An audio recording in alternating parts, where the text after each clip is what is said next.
கட்சியில இருக்கீங்க. இப்ப எத்தன வருஷமா கட்சியில இருக்கீங்க? தெரில பிரதர். 2007ல தான் ஓகே. அது ஒரு 20 சின்ன வருஷம். அடுத்த வருஷம் 20 வருஷம் நீங்க கொண்டாடலாம். இப்போதான் கொஞ்ச நாளா. 2007ல நீங்க பார்த்தீங்கன்னா, மாபெரும் கட்சிகள் வரிசையில வந்து அம்னோ, பரிசான் நேஷனல், எம்ஐசி இவங்க தான் பெரிய கட்சியா இருந்தாங்க. மாபெரும் கட்சி. Before 2008 tsunami. அந்த டைம்ல வந்து இந்த மாரி ஒரு மாபெரும் கட்சிய விட்டுட்டு, அந்த டைம்ல வந்து 2004லேருந்து 2008 வரைக்கும் ஒரு கார்டிலானோட ரொம்ப வீக்கான பீரியட்னு சொல்லலாம். ஸோ அந்த ஒரு வீக்கான கட்சி. அப்போ அந்த வீக்கா இருந்த கட்சிய நீங்க ஏன் தேர்ந்தெடுத்தீங்க? ஓகே. நல்ல ஒரு கேள்வி பிரதர். ஆக்சுவலா பார்த்தீங்கன்னாக்கா, நான் என்னோட படிப்பு முடிச்சானே, டிப்ளோமா முடிச்சானே, ஐ ஸ்டார்டட் ஆக்சுவலி டூ பாலிடிக்ஸ்னாக்கா பிகாஸ் அப்பா ஃபர்ஸ்ட் ஆஃப் ஆல்லாம். அப்பா வாஸ் எக்ஸ் எம்ஐசி அண்ட் பரங் பசார் டிவிஷனில் இருந்தார். எனக்கு வந்துட்டு இன்ட்ரெஸ்ட் பண்ணதே வந்துட்டு எம்ஐசி தான் ஆரம்பத்திலேயே.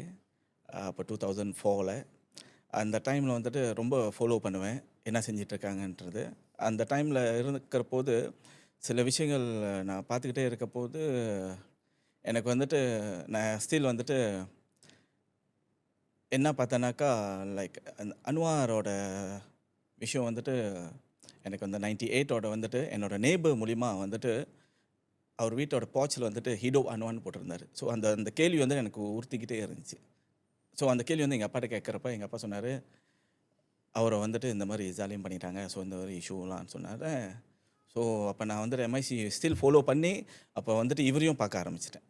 அப்போ பார்க்க ஆரம்பித்ததுக்கு அப்புறம் தான் வந்துட்டு இவரை ரொம்ப விரும்ப ஆரம்பிச்சிட்டேன். இவர் செஞ்சது என்ன, இவன் ஃபைனான்ஸ் மினிஸ்டராக இருந்திருக்கிறாரு, அண்ட் ஆல்சோ எஜுகேஷன் மினிஸ்டராக இருந்திருக்கிறாரு.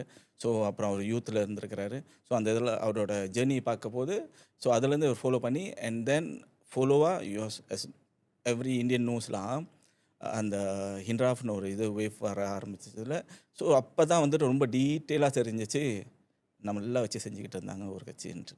ஸோ அதனால தான் நல்ல வேலைலாம் இன்றைக்கி அந்த கட்சி தேர்ந்தெடுக்காமல்